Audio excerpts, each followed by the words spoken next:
com muitas outras palavras, dava testemunho e os exortava, dizendo: salvai-vos desta geração perversa.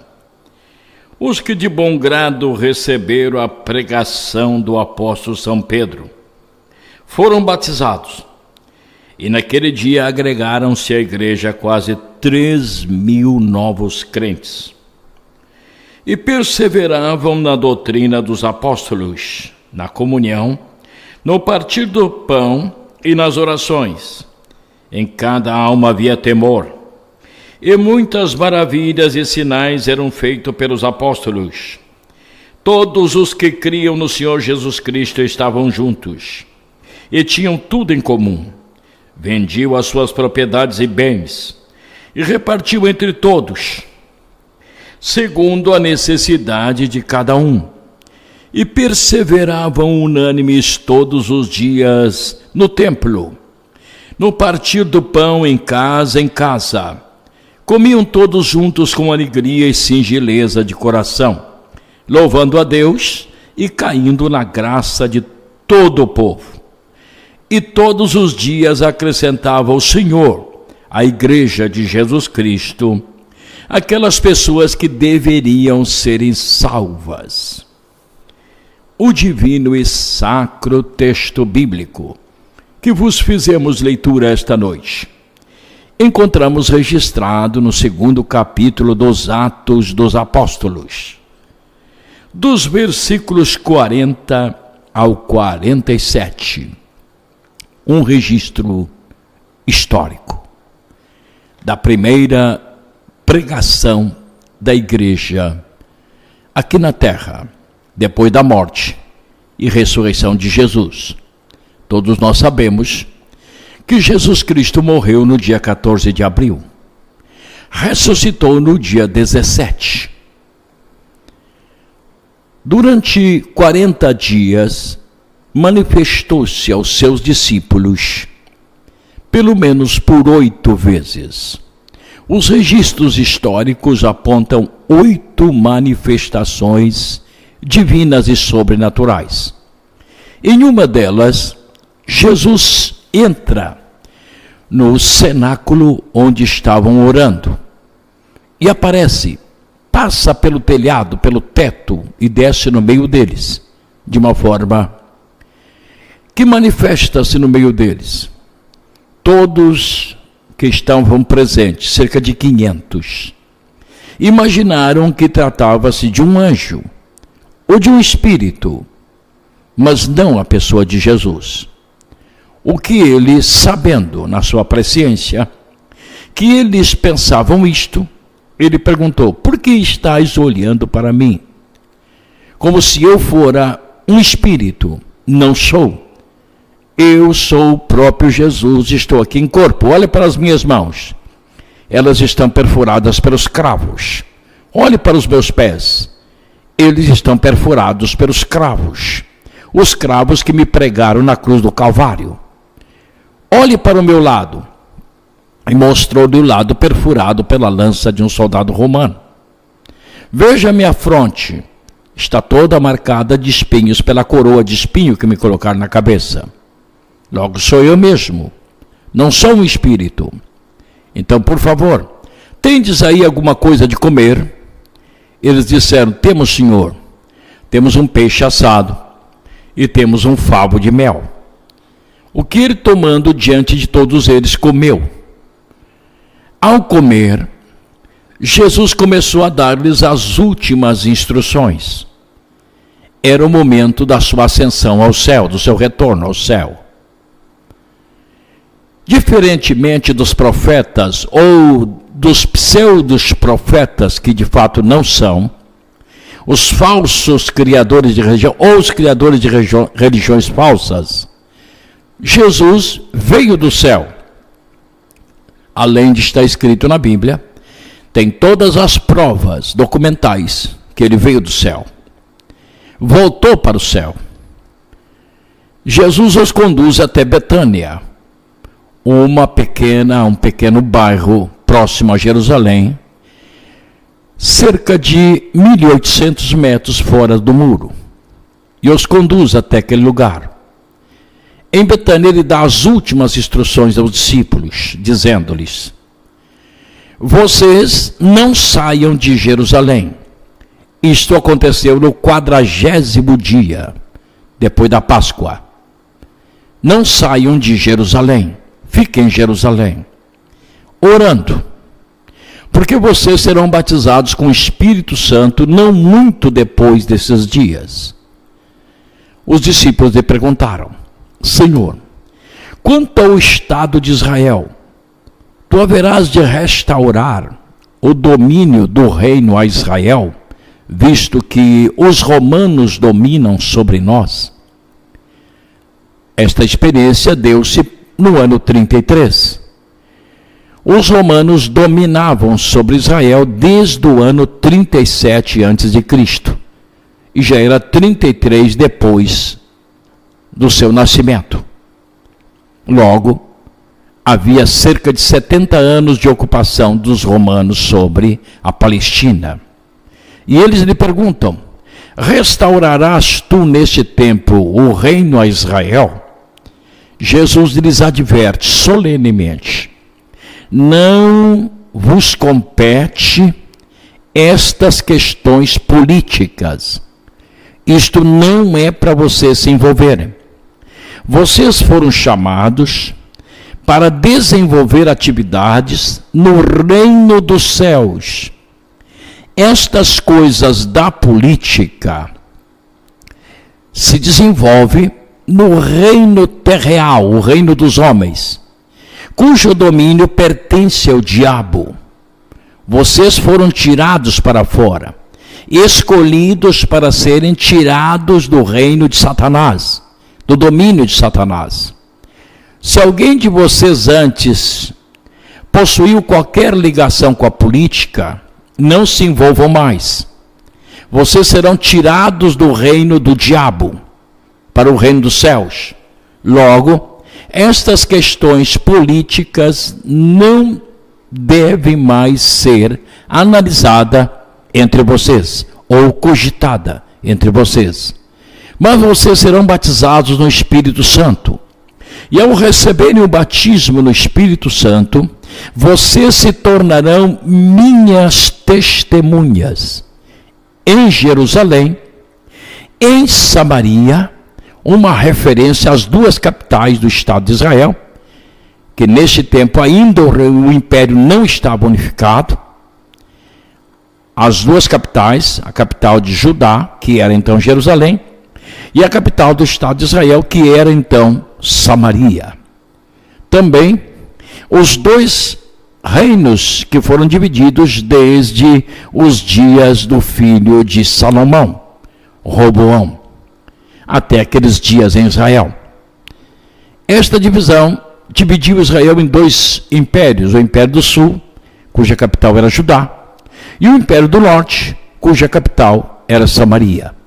Por isso Jesus faz referência às duas capitais e às divisões causadas pela divisão da monarquia em Israel, com as duas nações criadas dentro de uma só, literalmente.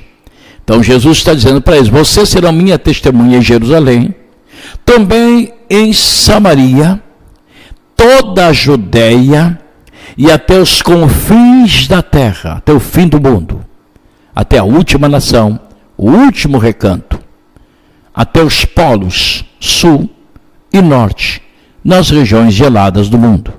Literalmente, se fôssemos traduzir para a atualidade, que precisamos adequá-la ao fim do mundo, ou até a extremidade da terra, literalmente. Dentro desse quadro, os discípulos permanecem em oração até que se completasse o 50º dia depois da Páscoa, que era o dia exato da abertura solene da festa do Pentecoste. O registro sagrado histórico constante do capítulo 2, que vos fiz leitura esta noite, a partir do versículo 40 ao 47, registra a primeira grande manifestação do Espírito Santo sobre os homens, numa promessa que remonta à queda do homem lá no Jardim do Éden, a partir do capítulo 3, versículo 15, especialmente, quando fala da chegada do Messias, a redenção da humanidade e a promessa do batismo no Espírito Santo. Um dos textos mais citados entre os teólogos é o capítulo 2 e o versículo 28 do profeta Joel, um dos profetas menores, que viveu cerca de 700 anos antes de Cristo, literalmente. Naquele texto encontramos dizendo o profeta: há de ser que Deus, no último tempo, o último tempo é uma referência à última dispensação, há de ser que no último tempo Deus derramará do seu Espírito sobre toda a carne.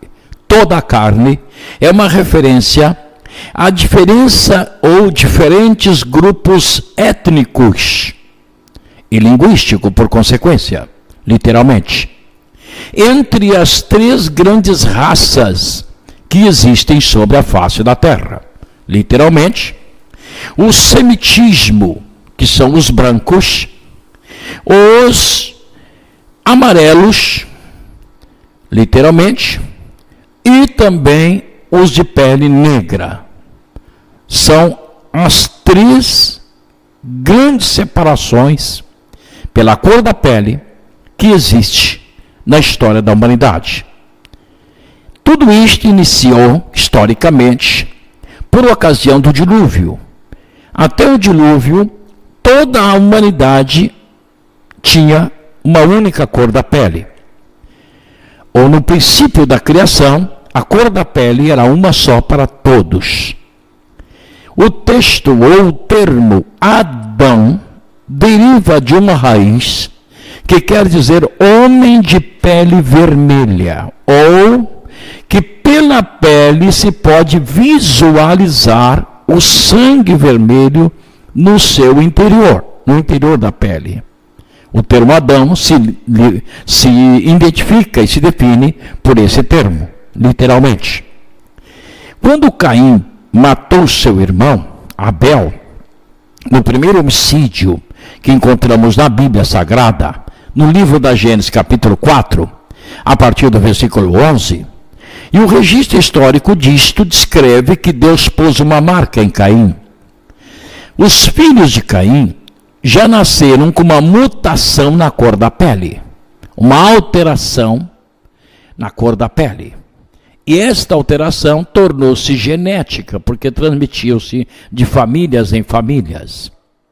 O dilúvio dá-se exatamente por causa disto, porque, literalmente, o dilúvio é uma questão da ocorrência, da reunião, outra vez, dos dois grupos. Caim é expulso, ou ele, por sua iniciativa, deixa a casa paterna ou materno, a casa onde vivia Adão e Eva e os demais filhos, e se afasta daquela região, onde está hoje situado a região central do Médio Oriente, literalmente. E se afastando dessa região, Caim desce para a região do Egito. No Egito ele estabelece a sua casa, a sua morada. Como os anos passaram e os filhos de Caim geraram filhos, aumentou significativamente a população dos descendentes de Caim. Igualmente, Adão e Eva tiveram um terceiro filho. E alguém que estuda a Bíblia poderá imaginar que Adão e Eva tiveram 3 filhos. Primeiro Caim, depois Abel, depois Sete. Esta história ela é simplificada para que entendamos. Quando lemos na sequência, encontraremos assim: Adão viveu 930 anos e gerou filhos e filhas. Quem era a esposa de Caim, Quem foi a esposa de Sete? Quem foi a esposa dos demais? Eram as próprias filhas de Adão e Eva, literalmente. Iniciou-se a povoação do mundo com esta formação, literalmente. Quando a Bíblia descreve que Adão teve um filho e deu-lhe o nome de Caim, está uma referência ao homem. Ao ter o segundo filho, dando-lhe o nome de Abel, outra referência ao homem. Um terceiro filho, cujo nome foi Sete, é uma referência a um homem. Neste interim, Adão e Eva tiveram muitas filhas, que vieram a povoar a terra de então. A separação entre os filhos de Caim e os filhos de Sete foram imposta pela condição que se formou. Porque o próprio Caim descreve no seu diálogo com Deus, a partir do capítulo 4 do livro da Gênesis, o versículo 11 em diante. Disse ele: serei vagabundo, fugirei da presença de Deus e me retirarei para me ocultar da face dos meus irmãos, de diante dos meus irmãos, pelo mal que causei em cometer o primeiro homicídio no mundo. Quando os senhores e a senhora lê o capítulo 5 da primeira carta de João, o apóstolo, lerão assim: Caim tornou-se filho do maligno por ter matado seu irmão. O homicídio é uma ação deliberada do próprio diabo, a quem o homem, induzido a fazê-lo, se submete àquele desejo maligno e perverso do homicídio e da morte, literalmente. Como Caim desce para as regiões do Egito, enquanto que Adão e Eva e os demais filhos permanecem no lugar aonde estava o Jardim do Éden, ou nas proximidades do Jardim do Éden, que o local mais indicado seria a região de Bagdá, no Iraque. O Iraque é o lugar específico do Jardim do Éden, historicamente dentro da geografia atual dos países do mundo, literalmente. Ao descer para a região do Egito, Caim se distanciou do Iraque, a região do Jardim do Éden. Passou-se vários anos. Com os descendentes de Sete também aumentando o número gradativamente, ambas as famílias ocuparam vastas regiões naquelas regiões, tanto no Iraque quanto no Egito atual. O Egito é a mesma nação desde os primórdios. O Iraque, todavia, tem sofrido algumas mutações na sua região entre os povos mais antigos, para os atuais que ali residem hoje. Nesta parte histórica, encontramos, por exemplo, uma citação, que aconteceu que, crescendo o número das famílias dos descendentes de Sete, o terceiro filho da ordem dos homens, na genealogia adâmica, os filhos de Sete viram as filhas de Caim, que eram morenas e muito bonitas, ou bonitas como queiram, e as tomaram por esposa. Desta união nasceram gigantes. O termo gigante pode não ter a conotação que se dá normalmente, de serem homens de estatura elevada. Pode não ter esse significado. Pode ser gigantes pela atitude de violência. Literalmente, eram homens bárbaros, violentos. Homens que odiavam o seu semelhante e os matava por qualquer causa. Se tomarmos o exemplo que a Bíblia mostra sobre um dos descendentes de Caim, quando ele chama as suas duas esposas, e o seu nome é Tubal-Caim, ele chama as suas esposas Aida e Alda, e diz para elas assim: olha, Caim matou seu irmão, e ele precisa ser condenado, ou precisará de uma intervenção reconciliatória com Deus, por 7 vezes, isto é, o seu crime é tão bárbaro que necessitaria de uma conversão por 7 vezes para mudar o seu estado diante de Deus. Eu, porém, matei 2 homens. Matei um jovem que me agrediu e matei um homem que quis me afastar do lugar onde eu estava. Se Caim será julgado 7 vezes, quantas vezes vocês imaginam que eu devo ser julgado? Ele estava dialogando com as esposas. Ele era poligâmico, tinha 2 esposas.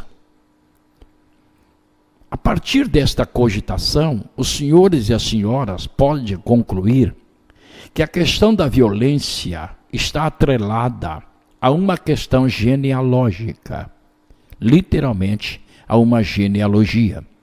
Os descendentes de Caim tornaram-se homens violentos, mortais, literalmente, que continuaram praticando o homicídio e outros tipos de crimes bárbaros. Os descendentes de Sete se mantiveram num comportamento de respeito mútuo ao seu semelhante. Daí porque eles não tinham autorização divina para voltarem a unir-se às 2 famílias, ou os descendentes de ambos os patriarcas, literalmente. De um lado Caim, do outro lado Sete, o terceiro filho de Adão.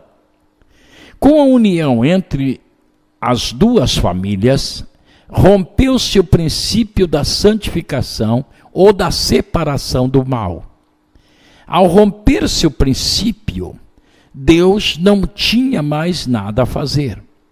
Então, quando os senhores e as senhoras que conhecem a Bíblia, ou que estudam pelo menos a Bíblia, leem o capítulo 6 do livro da Gênesis e começam a analisar cada detalhe ali descrito, os senhores ficarão pasmos, impressionados. Descreve que os descendentes de Sete viram as filhas de Caim e ficaram impressionados com a mutação da cor da pele. As meninas ou as jovens eram de pele morena.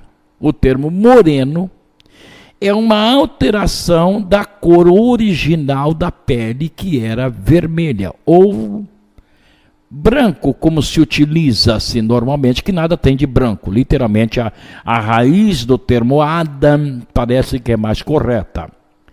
Cuja pele se pode visualizar o vermelho do sangue no seu interior. Daí porque pele vermelha. Literalmente, homem de pele vermelha. É o termo da origem da criação do ser humano.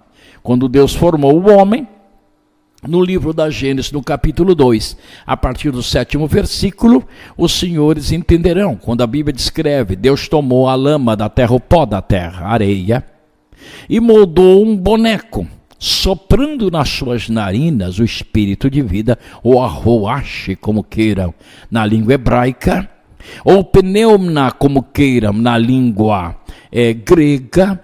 Esta alteração da terra, da lama, da argila, da areia, produziu uma cor. Esta cor permitia-se visualizar pelo interior da pele a cor do sangue nela contida. Não somente nos vasos sanguíneos, mas também na própria pele, na própria carne. O sangue rega, irriga todos os tecidos do corpo humano. Literalmente, não só do homem, mas também dos animais. A diferença é que os animais possuem sobre a pele pelos que dificultam a visualização. Observe então, os senhores, que esta alteração ela tem um efeito interessante dentro deste princípio. O 6º capítulo da Gênesis retrata o quadro geral da época.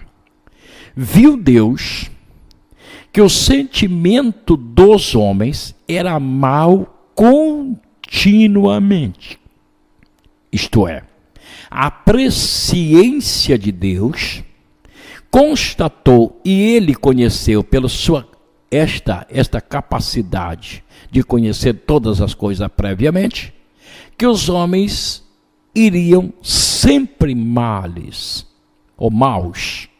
E a malignidade do coração do homem não se interromperia, não haveria alteração, não haveria melhor alteração no comportamento dos seres humanos.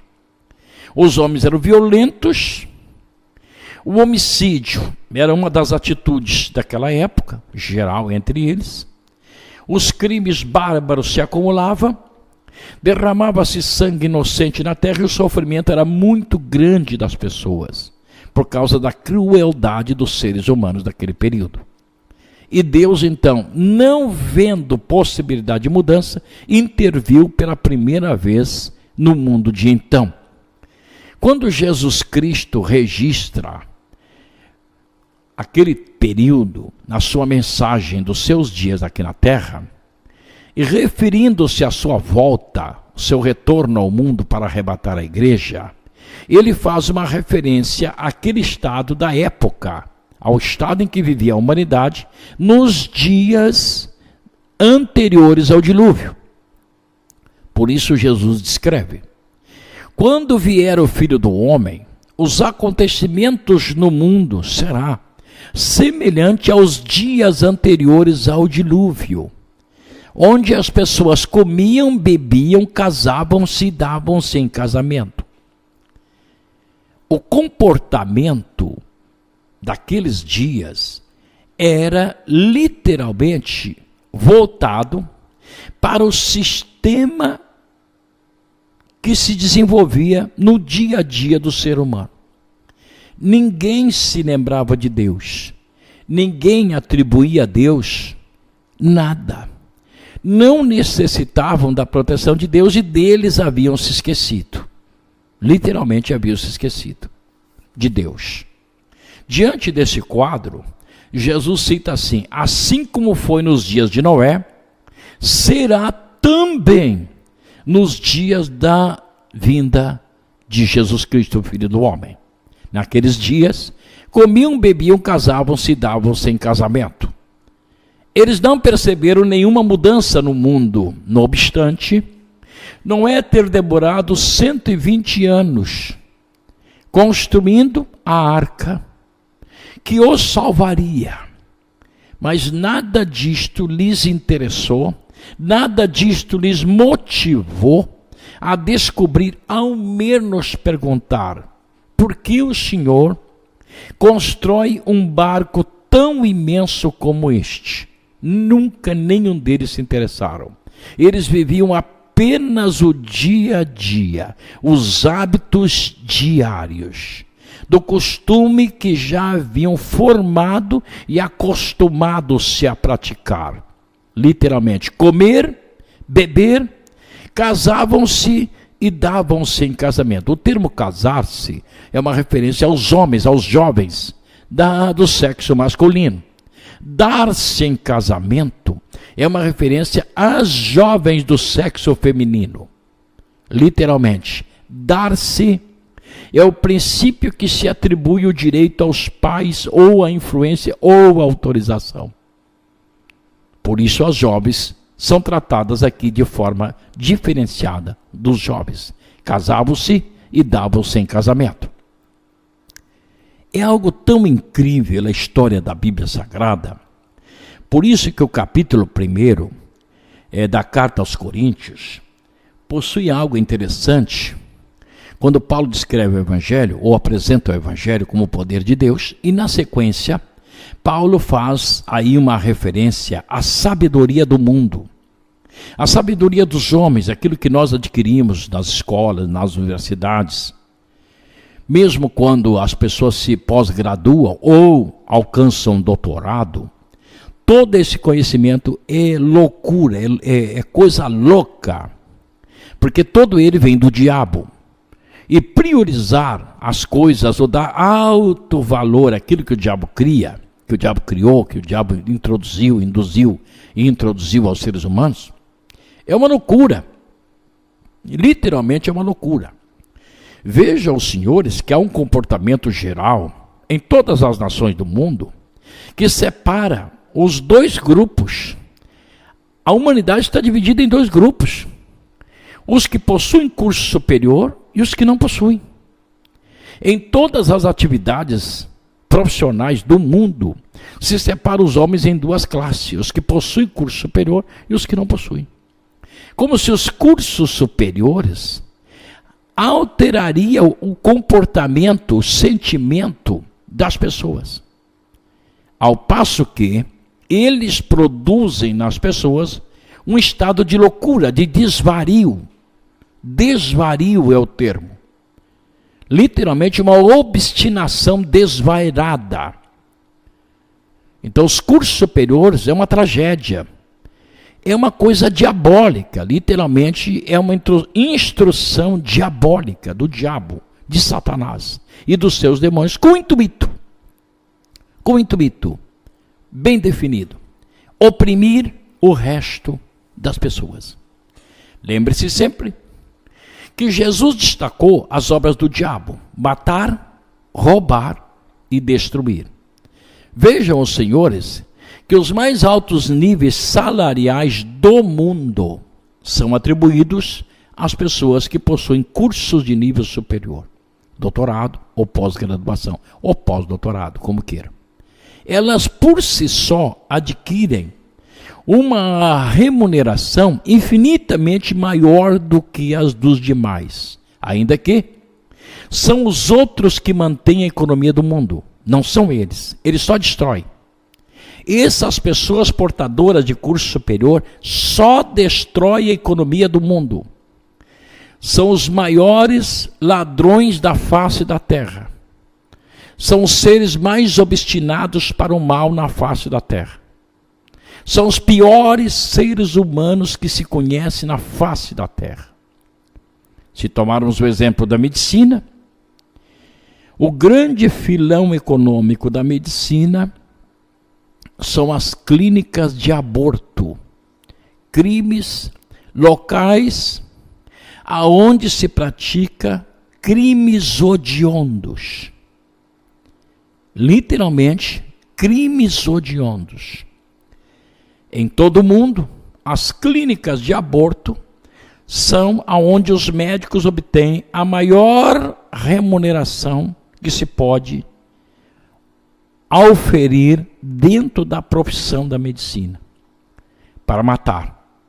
Então, esta ciência do conhecimento é algo produzido pelo próprio diabo, Satanás, com o intuito definido. Utilizar essas pessoas, distingui-las com alta aceitação popular, para usá-las como instrumento da destruição. Por essa razão, ao adquirirem ou ao graduar-se na formação dos seus cursos, após as suas conclusões, estas pessoas são distinguidas dos demais pelos próprios títulos a elas auferidos. Doutores. Os doutores.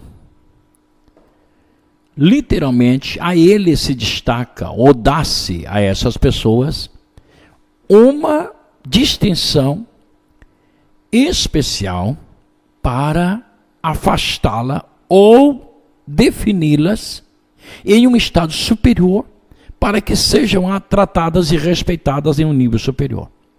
Os piores monstros da face da terra são os seres que possuem nível superior. Ou se formam em universidades, ou adquire uma formação de nível superior e desenvolve qualquer uma destas ciências que o diabo lhes negou. É algo realmente impressionante.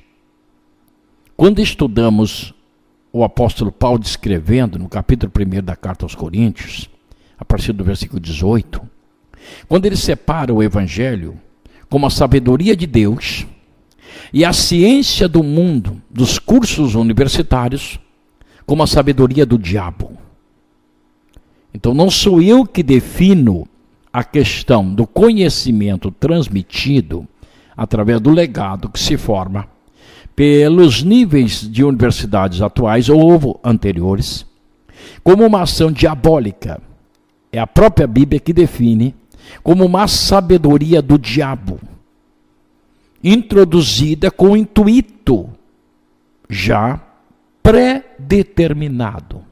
Separar um grupo pequeno de pessoas qualificadas pelo conhecimento que o diabo deseja que eles adquirissem e separá-los num nível elevado para que eles sejam escolhidos para dirigirem as nações na área política, na área econômica, na área religiosa, na área cultural.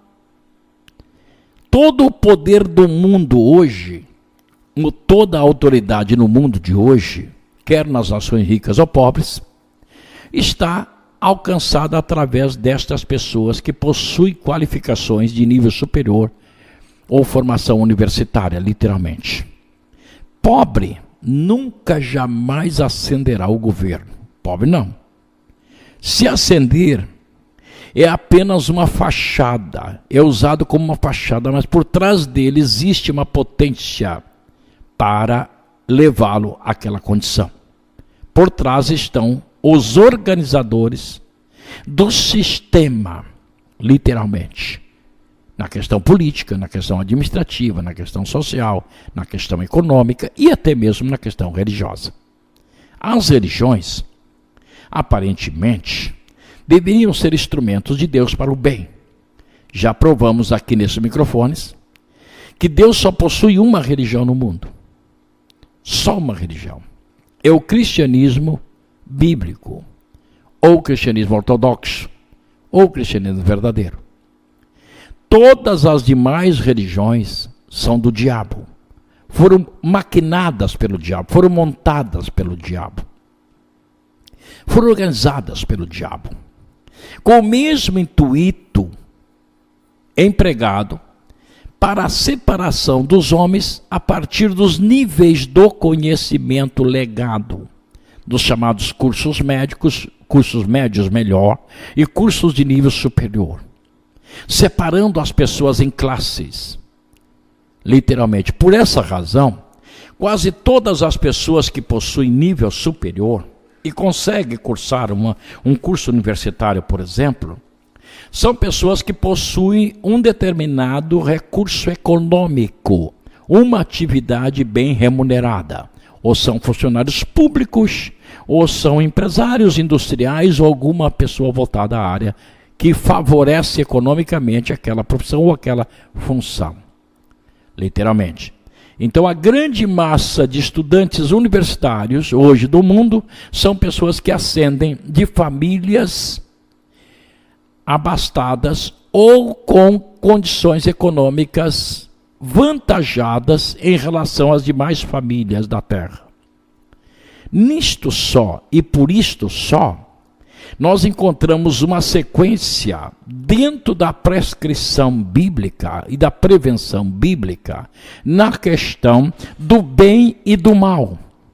Se os senhores observarem, por exemplo, a questão da lei de Moisés, da descrição histórica dos livros bíblicos, lá no livro de Êxodo, por exemplo, no capítulo 20, a partir do 5º versículo, quando a lei de Moisés é detalhada, é apresentada, e depois no capítulo 5 do livro de Deuteronômio, quando Moisés repete a lei de Moisés no seu grande discurso, um dos discursos feito aos hebreus antes da sua morte sobre o Monte Nebal, todo este princípio utilizado por Moisés, quer no registro da lei, no livro de Êxodo, como na sua repetição no livro de Deuteronômio, os senhores encontrarão duas citações importantes.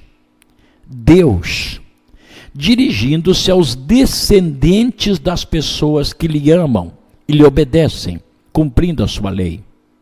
E Deus se separando dos descendentes das pessoas que lhe aborrecem.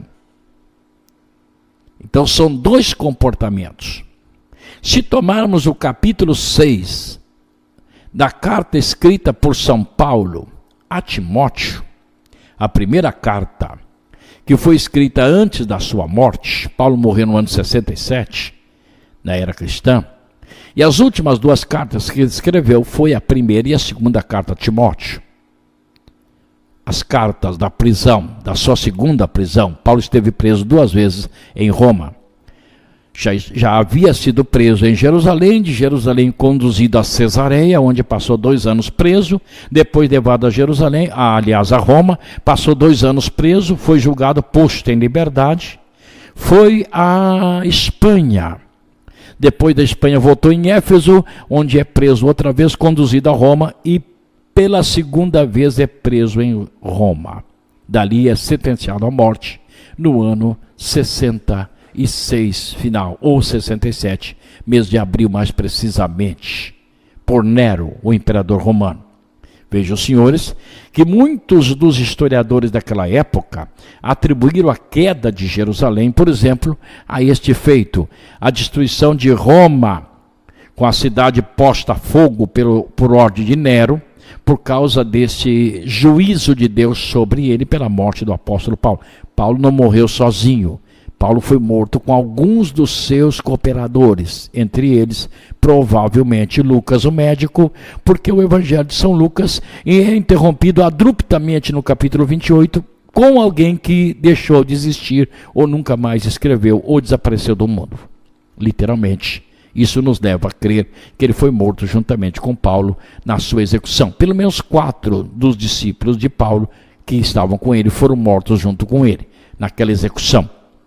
Agora, ao tomarmos este exemplo de Paulo, na sua descrição do 6º capítulo da carta a Timóteo, a primeira carta, e começarmos a ler sobre o que deveríamos fazer, ou melhor, o que os cristãos deveriam fazer, ou ainda melhor, o que Deus desejou que nós, os cristãos, fizéssemos, e também que nós, os cristãos, ensinássemos, e ainda que nós, os cristãos, praticássemos. São 3 argumentos interessantes que esse texto exarado daquele capítulo, a partir do versículo 9, traz para nós uma excelente revelação sobre a questão do conhecimento do mundo atual, ou do mundo, e o conhecimento de Deus. O conhecimento de Deus, a sabedoria de Deus, ela é manifesta pelo Evangelho. O conhecimento do diabo é manifesto pelos demais critérios empregados no legado geral do conhecimento adquirido, cuja origem vem da mente de Satanás. Tudo que se conhece na matemática vem da mente de Satanás. Tudo que se conhece em química vem da mente de Satanás. Tudo que conhece em biologia vem da mente de Satanás. Tudo que se conhece em física vem da mente de Satanás. Tudo que se conhece dentro da cultura humana, considerada impressionantemente alta, que se atribui um valor incrível, vem da mente de Satanás. Então as pessoas, sem se dar conta, elas são presas por Satanás por muitas vias. Por muitas vias. Não é sem razão que a Bíblia diz que ele é sutil, ele é enganador, ele não cessa de fazer mal, ele não para de atingir e atacar a criatura de Deus, que é o homem, e diz destruí-la gradativamente. O processo é tão grande, é tão impressionante, que Tiago, o irmão menor de Jesus Cristo, descreve que não existe maneira de vencermos a Satanás no seu plano indutivo, exceto se nos submetermos a Deus. Então, para nos livrar dele, nós precisamos nos submeter a Deus. O que é submissão? É cumprir aquilo que Jesus ensinou no capítulo 14 do Evangelho de São João, a partir do versículo 23. Se alguém quer se livrar do diabo, venha para Jesus. Ame a Jesus. E por amor a Jesus, se dedique a cumprir os mandamentos que ele deixou aqui na Bíblia Sagrada. Aqui na Bíblia Sagrada. Não é na igreja, é aqui na Bíblia Sagrada. Não é aí no sistema dogmático. Não. É aqui na Bíblia Sagrada, aqui na Bíblia. Cumpra o que está escrito. Cumpra os mandamentos que ele deixou. Quando cumprimos, então alcançaremos o chamado amor de Deus, que ao alcançar-nos, nos lega a graça de recebermos o batismo no Espírito Santo e com ele o selo da vida eterna. O batismo no Espírito Santo não é o que diz os evangélicos, por favor, não façam confusão. Os evangélicos atribuem aí, por exemplo, todo crente só é crente porque recebeu o Espírito Santo. Isso não existe, nunca existiu, nunca se cogitou isso, nenhum dos pais da igreja comentou um absurdo desse. Isso é coisa da mente doentia de um homem que trabalhou aí, que atuou e que teve uma certa passagem durante o movimento da Reforma Protestante. O seu nome é João Calvino, um ser rebelde, perverso, que mandou executar e matar alguns homens melhores do que ele. Por nunca ter recebido o batismo do Espírito Santo, entendeu que não precisava. E o mundo evangélico de hoje está aí destruído, e enchendo o inferno de evangélicos, porque seguem teorias fora do que está escrito na palavra de Deus. Por essa razão, o apóstolo São Paulo, querendo demonstrar isto para nós, o que deveria ser o nosso comportamento como cristão, o que deveríamos pregar, o que deveríamos ensinar e o que deveríamos praticar, ele descreveu com todas as letras no 6º capítulo da primeira carta a Timóteo, até porque é a penúltima carta que ele escreveu antes da sua morte. O seguinte: tendo o que comer, o que vestir e onde morar, devemos estarmos felizes da vida. O termo satisfação, que ele aplica nos originais aqui aplicado, que é os originais grego, por exemplo, o termo satisfação significa assim: algo que é suficiente. Tudo que passa disso nos põe em risco. Risco que eu falo é a possibilidade de perdermos a salvação. É a possibilidade de contrairmos muitos males que Deus quer nos prevenir. Então, por exemplo, hoje, o evangelho de hoje, que é o evangelho da apostasia, traz aí uma matéria impressionante, incrivelmente impressionante. Agora, isso não é novo. Como as pessoas são do hoje e vivem hoje, e as pessoas de modo geral, especialmente na área cristã, não leem, e não lendo não conhecem, também não buscam conhecer e nem interessam conhecer, elas são dogmatizadas, seguem os dogmas da sua igreja, por exemplo, da sua denominação. Então essas pessoas não conhecem. Por não conhecerem, entende que um religioso é portador de uma mensagem de Deus, ao mínimo se deduz que ele seja portador de uma mensagem de Deus. Então igrejas hoje, nós estamos vivendo a era chamada a era da apostasia.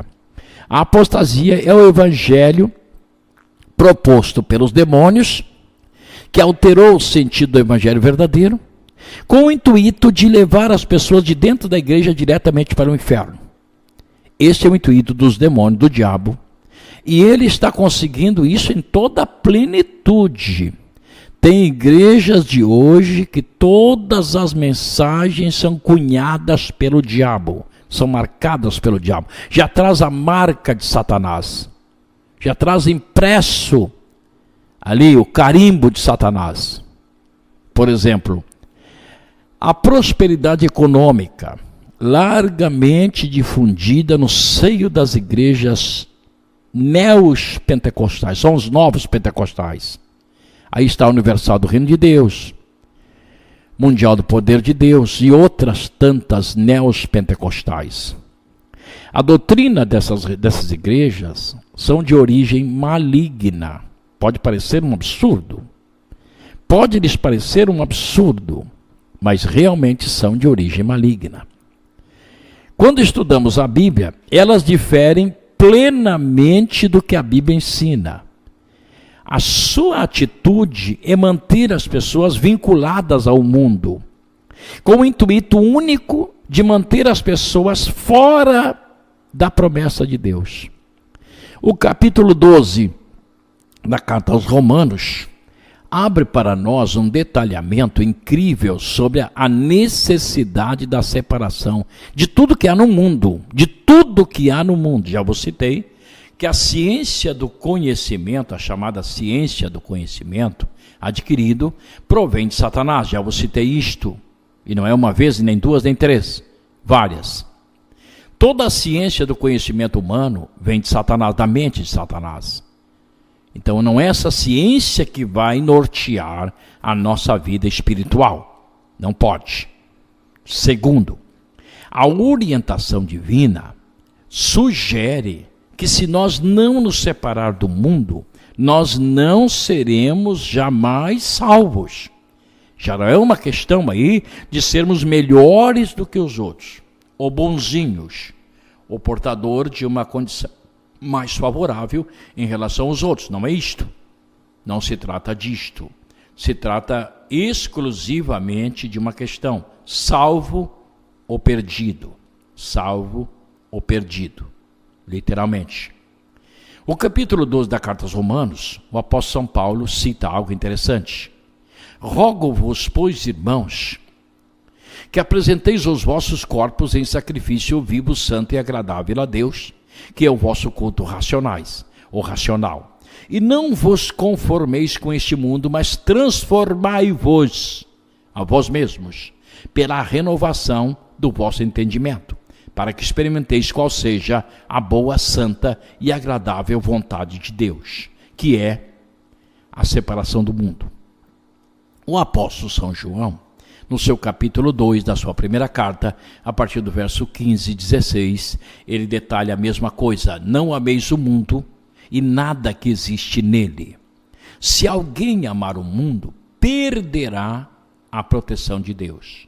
Ora, se Tiago, irmão de Jesus, tinha razão ao detalhar que a única maneira de nos livrar do domínio de Satanás, através do plano indutivo que ele desenvolve, é a submissão a Deus, e esta submissão implica a necessidade da observância dos seus mandamentos. Então, literalmente, estas igrejas pregam uma mensagem com intuito diabólico, arrastar as pessoas para desobedecerem a Deus e serem enganadas e não alcançarem a promessa da salvação. Repito, vejam bem, capítulo 6 da carta a Timóteo, a primeira carta, diz assim: se alguém desejar riqueza, as desejarão do mundo. Se alguém desejar as riquezas do mundo, esta pessoa será submergida a uma influência desastrosa, diabólica, maligna, perversa. Permita-me que eu possa fazer leitura desse texto para que os senhores e as senhoras ouçam e entendam literalmente o que está escrito, porque somente o que está escrito que pode orientá-los e fazê-los compreender o que estou ensinando. Diz assim: mas os que querem ficar ricos caem em tentação e em laços do diabo. Por quê? Porque a riqueza proposta é a riqueza material deste mundo. Se Deus der dinheiro para alguém destas igrejas neopentecostais, Deus dá dinheiro para comprar fábrica, para comprar automóveis, para comprar indústrias, para comprar casas, para comprar bens, para acumular recurso, para viajar pelo mundo, tudo relacionado ao mundo. Quando a Bíblia nos manda afastar-nos do mundo e não utilizarmos nada que existe nele. Então, quando os senhores e as senhoras leem o capítulo 6 também da carta a Timóteo, a primeira, e começo a entender aquilo que significa ali, versículo 1 até o 3, quando diz assim: o Espírito Santo expressamente diz com certeza, que nos últimos tempos, o último tempo é a dispensação da igreja, que nos últimos dias, os homens serão induzidos pelos demônios a falsificar o evangelho, criar o evangelho dos demônios, ou seja, preceitos doutrinários que leve as pessoas a crerem que estão fazendo a vontade de Deus quando estão sendo enganadas pelos demônios. Então, todas estas doutrinas dos neopentecostais são doutrinas de demônios. Demônios. Não é sem exagero, e nem sem dúvida, que um dos líderes máximos destas seitas aí da prosperidade, recentemente, ensinando no Brasil, ensinou os crentes deles, os fiéis da igreja deles, a praticarem o aborto. Os senhores imaginam um dos maiores líderes das igrejas neopentecostais, chamado Edir Macedo, ensinando os crentes pobres a cometerem abortos, para não terem problema depois com os filhos, quando tiver dificuldade econômica. Praticando o aborto, essas pessoas não precisarão gastar com seus filhos, porque a preocupação dessa gente é como tirar o dinheiro do povo. É eles que precisam do dinheiro, não é o povo, é eles que precisam do dinheiro.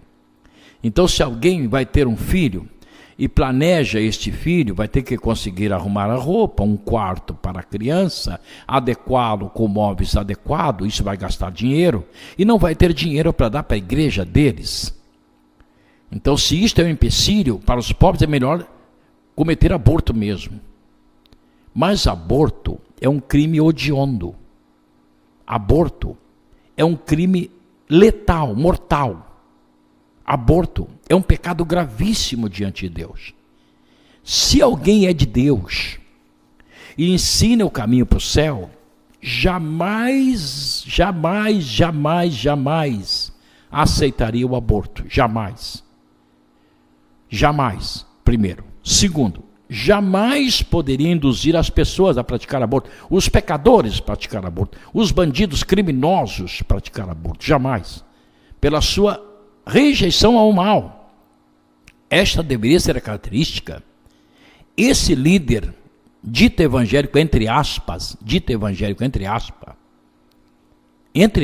repito, porque não são, literalmente, eles estão aconselhando os fiéis da igreja, a praticar aborto. Pelo amor de Deus, meus amigos, pelo amor de Deus, minhas senhoras. Se isto não é do diabo, então o diabo não existe. Se isso não é influência demoníaca, então os demônios não existem. Não existem. Permita-me que leia o versículo 9 do capítulo 6 da primeira carta a Timóteo. Mas os que querem ficar ricos cairão em tentação e em laços do diabo. O termo os laços serão enlaçados, serão presos. É muito fácil uma igreja pregar que o senhor e a senhora vai ficar rico, porque a sua riqueza é aqui na terra. É aqui na terra. Quando Deus proíbe essa riqueza aqui na terra. O texto que vos fiz abertura esta noite, no capítulo 2, diz que os crentes da igreja primitiva eram ensinados a vender as suas propriedades. Venderem. Para não se contaminarem com o mundo. Como pode alguém hoje, no século 21, há poucos dias do arrebatamento da igreja, ensinar as pessoas a acumular propriedade no mundo que Satanás é o senhor? Como pode? Quando a Bíblia descreve que o reino dos céus é invisível, não é deste mundo, e nos ensina a nos separar das coisas deste mundo, e sem nos separar jamais alcançaremos a aceitação divina, jamais, literalmente.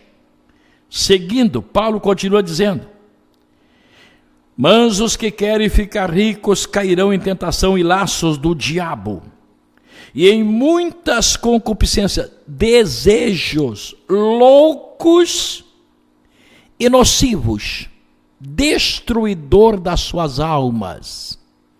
Coisa terrível. Louco já é um termo assombroso para a vida de um crente em Deus, em Jesus Cristo, por exemplo.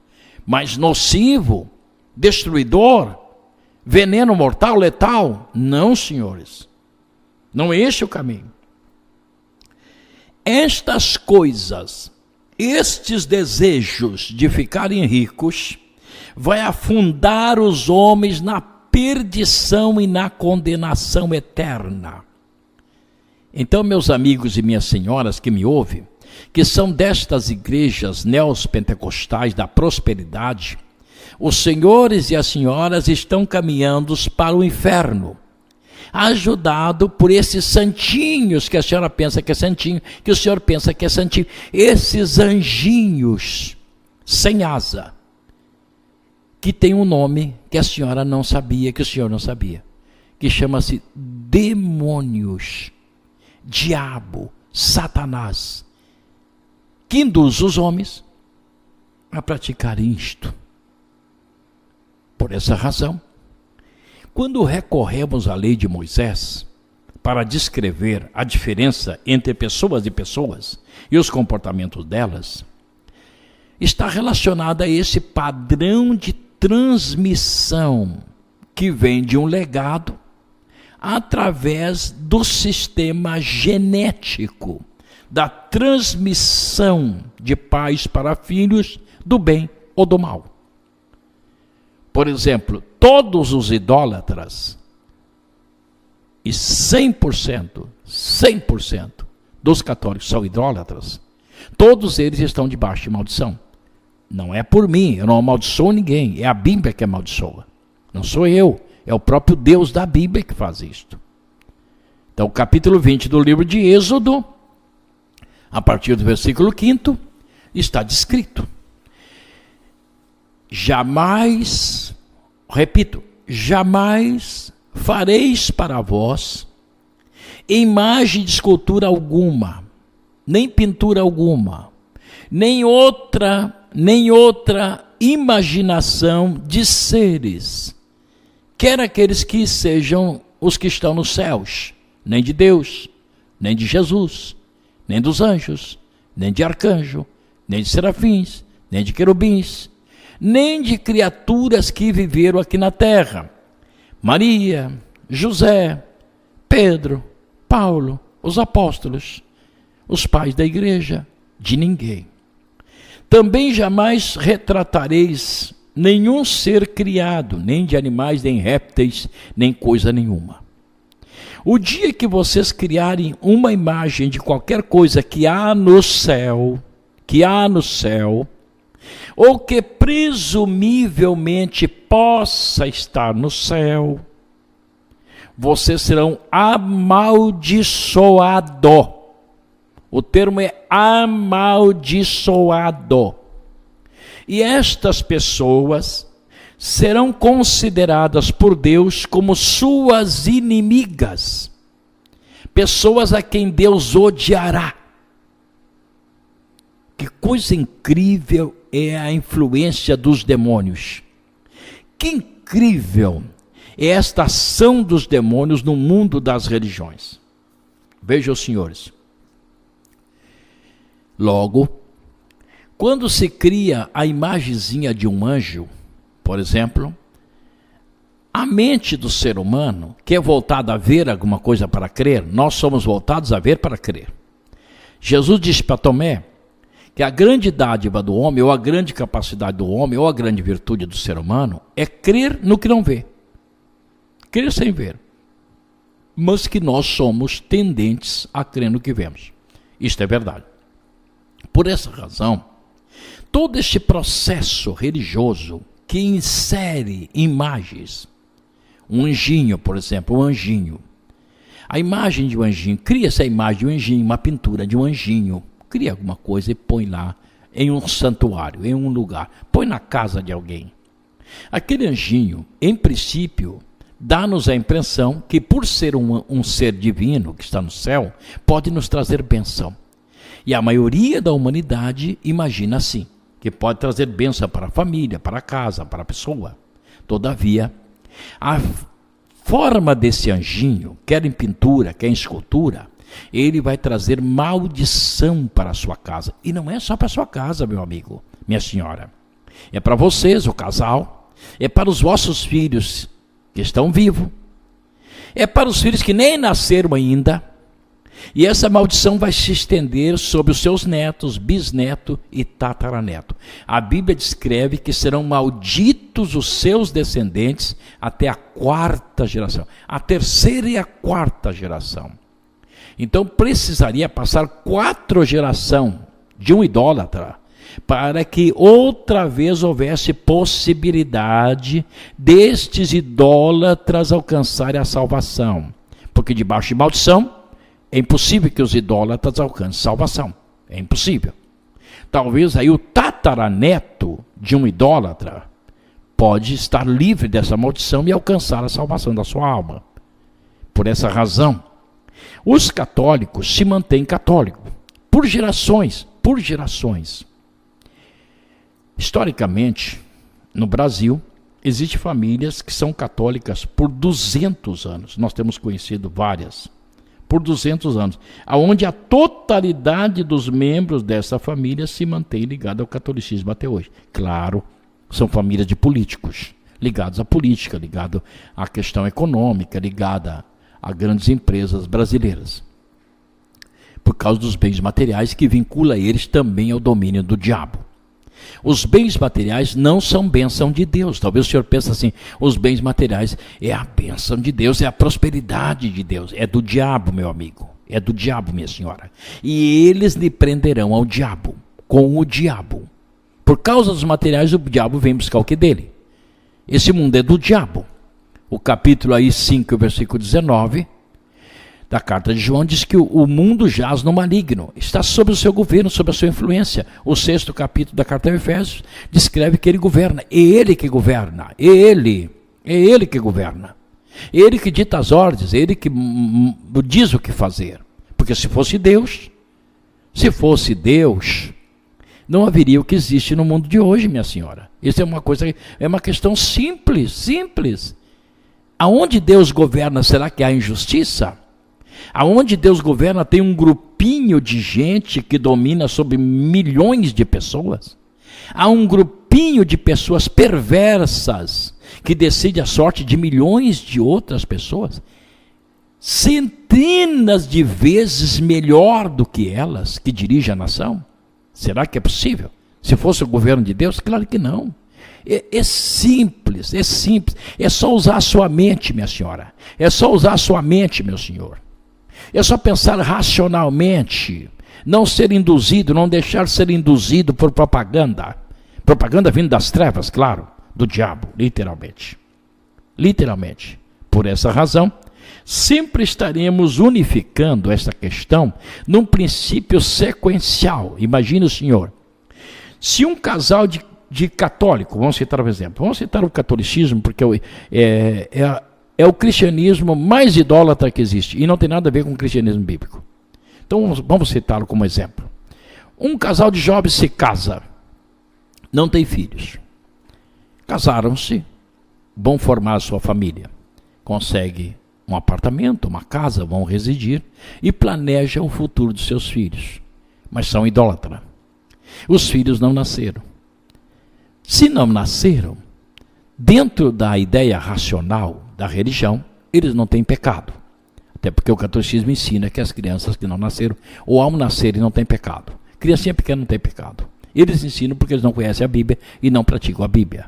A Bíblia diz que na concepção já entra o pecado na natureza humana. O capítulo aí 51 dos Salmos, o versículo 6º, o próprio rei Davi disse que em pecado as crianças são concebidas ou seja, na concepção já entra o pecado na natureza da criança, que ainda está informe, numa substância ainda informe no ventre materno, no útero materno, literalmente. Então imagine, o senhor, a diferença do conceito da Bíblia Sagrada para esses ensinos dessas religiões que não são de Deus, que não pertencem a Deus, que são instrumentos de Satanás. Aí esses jovens casam, unem-se matrimonialmente e começam a planejar a sua família. Eles não têm nenhum filho ainda, mas são idólatras. Então o filho não nasceu, já está sob maldição. Nem se cogita que esse filho que vai nascer, vai crescer, e ao chegar à idade adulta, vai se casar e formar uma outra família. Quando ele formar outra família, ele vai planejar o seu filho, mas continua idólatra, na idolatria católica. Então o neto desse casal primeiro que se formou, os netos que vão nascer, já vão estar debaixo de maldição. Ao nascer o seu neto, que é o filho do seu filho, vai crescer e vai formar a sua família, que é a terceira geração na ordem sequencial. Já nem nasceu o seu bisneto, já a criança vai nascer sob maldição. Crescerá e ao chegar à idade juvenil, vai casar-se e vai já planejar o nascimento do tataraneto da primeira família, que não nasceu ainda, mas já estará sob maldição. Então é uma tragédia sequencial. É por isso que essas pessoas não se convertem ao Evangelho. É por isso que eles não se preocupam com a Bíblia, nem querem ler a Bíblia, nem querem. E nem querem ouvir, para ser bem preciso, nem querem ouvir a Bíblia. Não querem. Porque eles já foram marcados pela sentença genética, a transmissão do mal causado de pais para filho. E com frequência em vários lugares que tenho trabalhado e passado, e muitas vezes conferenciado, as pessoas me dizem assim: eu sou católico, eu nasci católico, os meus avós eram católicos, os bisavós eram católicos, e eu nasci católico, e morro na católica, mesmo indo para o inferno, eu morro na católica. Eu sempre lhes digo, com todo respeito, com toda a verdade, sempre lhes digo assim: meus senhores e minhas senhoras, eu entendo perfeitamente a vossa posição. Ela não vem do senhor e da senhora. A senhora herdou isto em uma questão de uma transmissão de pais para filho. E sempre eles, com muita alegria, com muita educação, me respondem dizendo assim: é isso mesmo, é isso mesmo. Só que os senhores não sabem que esse mal foi organizado pelos seus antepassados. E sempre eles me perguntam assim: mas qual o mal? Qual o mal? Simples. O senhor não pode alcançar a verdade. A senhora não pode. Como isto é possível? Os senhores estão cortados. A senhora está cortada. Vocês não poderão chegar ao céu. É por isso que vocês não podem sair do catolicismo.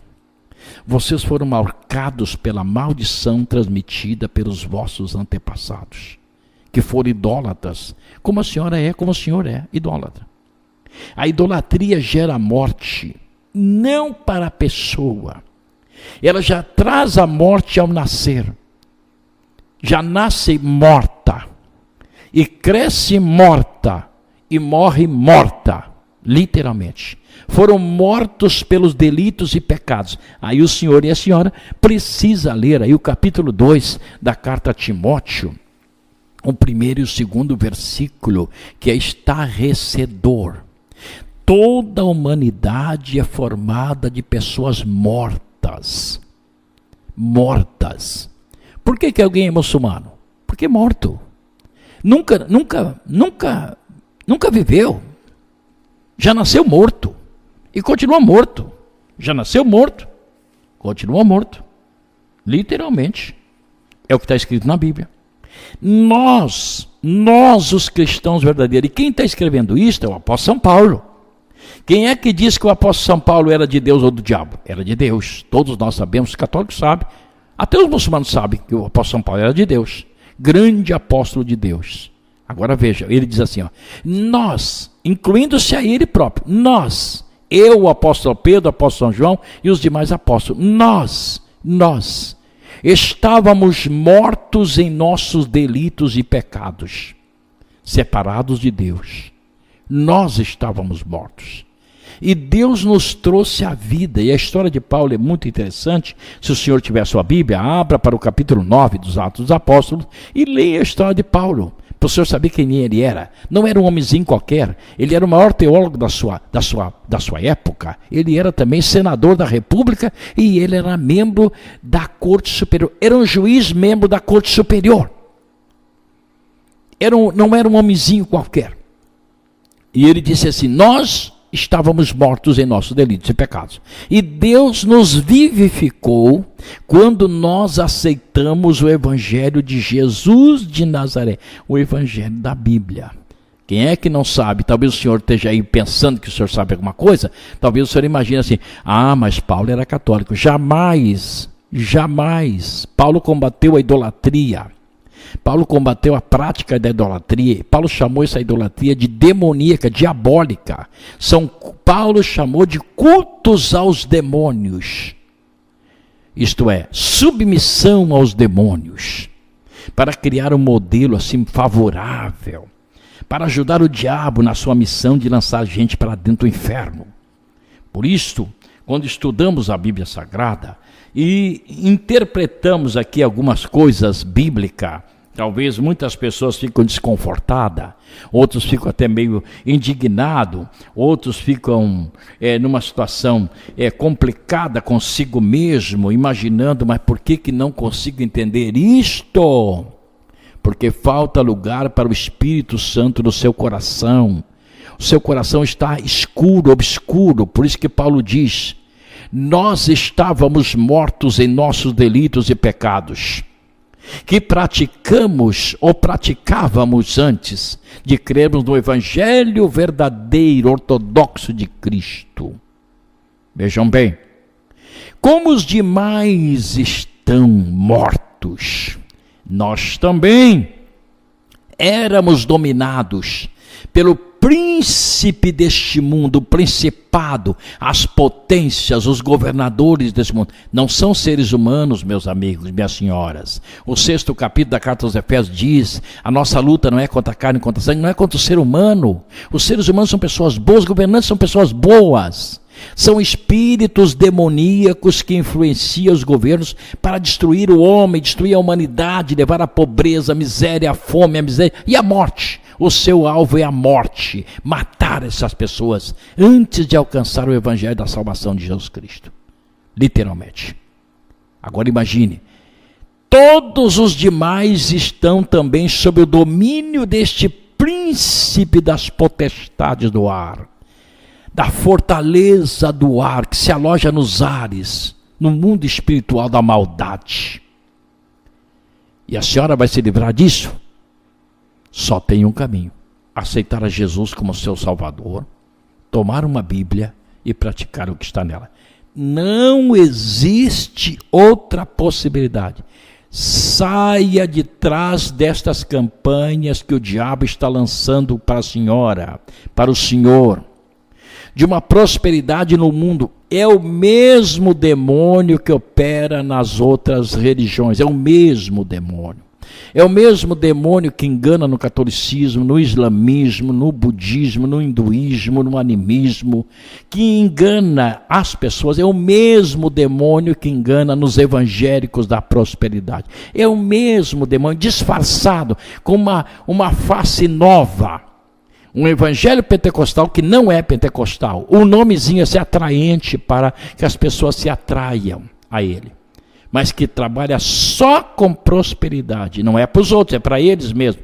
Para que a senhora dê tudo que tem para eles. Para este bando, literalmente o termo seria um bando. Uma organização, ao menos, se fosse conceituada no direito civil, uma organização criminosa.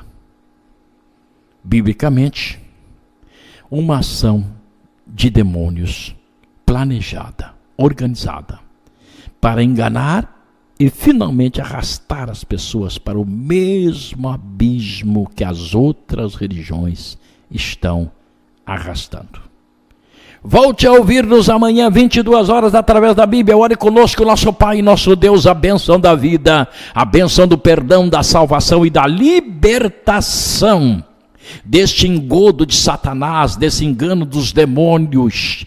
Esteja sobre esse homem que está me ouvindo, esta mulher que está me ouvindo, estes jovens e esta criança, Senhor. Deus de bondade e misericórdia, abra-lhes o entendimento, permita-lhes, Senhor, que eles deem lugar ao Espírito Santo e que o Espírito de Deus lhes mostre o caminho da morte que estão andando, para que se voltem a Jesus de Nazaré e sejam livres do domínio do diabo e recebam a salvação, o perdão dos seus pecados e a vida eterna.